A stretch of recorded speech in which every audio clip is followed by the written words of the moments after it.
इस वक्त हम मौजूद हैं इंदौर के लाल बाग में, जहां पर स्वदेशी मेले का आयोजन किया गया है। जैसे कि नाम से ही लगता है स्वदेशी, क्योंकि मोदी जी के लोकल फॉर वोकल को प्रमोट करने के लिए यहाँ पर स्वदेशी मेले का आयोजन किया गया है, वो भी स्वदेशी जागरण मंच के द्वारा। तो आप देख सकते हैं किस तरह से यहाँ पर जो स्टॉल लगाए गए हैं वो सारा घरेलू उत्पादों के स्टॉल लगाए गए हैं, जो घर पर बनाए जाते हैं, जो पूरी तरह से शुद्ध होते हैं। क्योंकि जिस तरह से आजकल मार्केट में मिलावट देखी जा रही है, खाने की चीज़ों में हो, तो उन सारी चीज़ों को देखते हुए यहाँ पर खाने पीने से लेकर कपड़ों तक में यहाँ पे सब कुछ स्वदेशी उत्पाद लोगों के लिए उपलब्ध कराया जाएगा।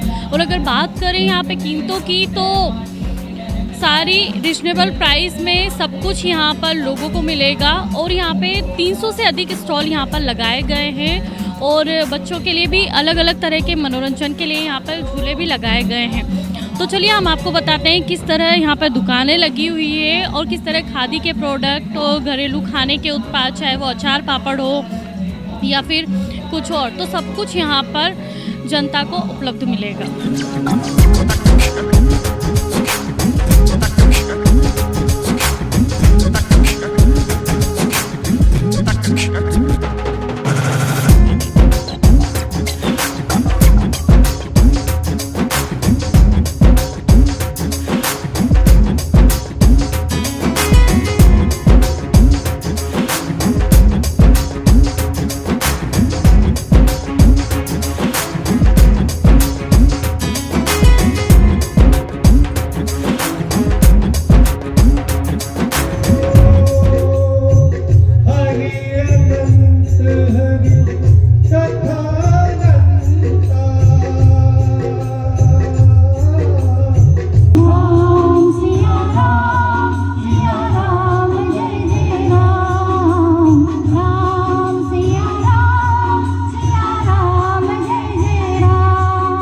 इस स्वदेशी मेले में लगभग 300 से अधिक स्टॉल लगे हैं।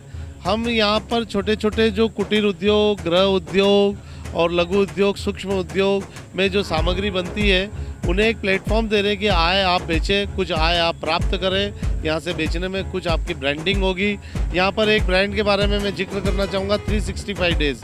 ये ग्रॉसरी आइटम्स की पैकिंग और बनाते हैं। तो इन्होंने बहुत छोटे से अपना नौकरी से जीवन शुरू किया था, आज वो इंदौर का एक बड़ा ब्रांड बनते जा रहा है।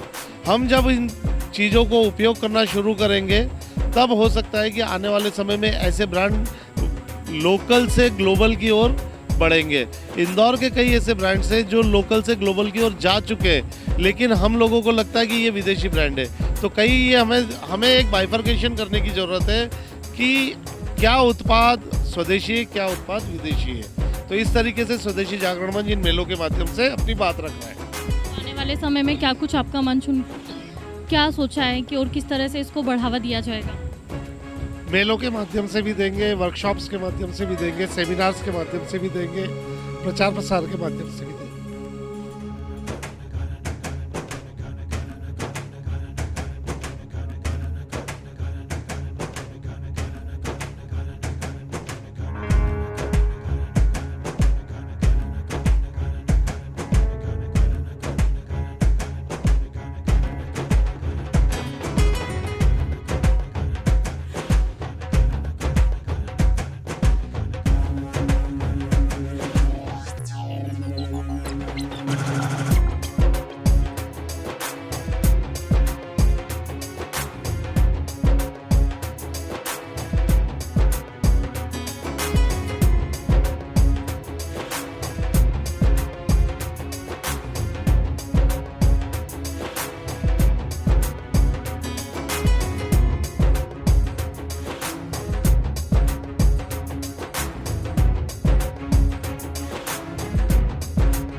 स्वदेशी चीज़ों की बात हो और अगर देसी खाना ना हो तो ये कैसे हो सकता है। तो आप देख सकते हैं यहाँ पे बिल्कुल एकदम गांव की देसी स्टाइल में खाना बनाया जा रहा है। बाजरे की रोटी जो कि मूल रूप से चूल्हे पे जो बनाई जाती है गाँव में, बिल्कुल गाँव का कल्चर, एकदम देसी कल्चर यहाँ पे आपको देखने को मिलेगा। किस तरह से यहाँ पे हर शुद्ध चीज़ को लेकर जो खाना बनाया जा रहा है वो भी एक रिजनेबल प्राइस में लोगों को खाने को मिलेगा। तो यहाँ पे सब कुछ देसी आपको देखने को मिलेगा।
स्वदेशी जागरण मंच का जो गठन हुआ था वो स्वदेशी वस्तुओं का उपयोग भारत में हो। जब WTO के पेपर पर जब हस्ताक्षर हो रहे थे तब स्वदेशी जागरण मंच ने एक आंदोलन के रूप में कहा था कि ये वर्ल्ड ट्रेड ऑर्गेनाइजेशन के साथ संधि होना ये हम लोगों के लिए गलत है।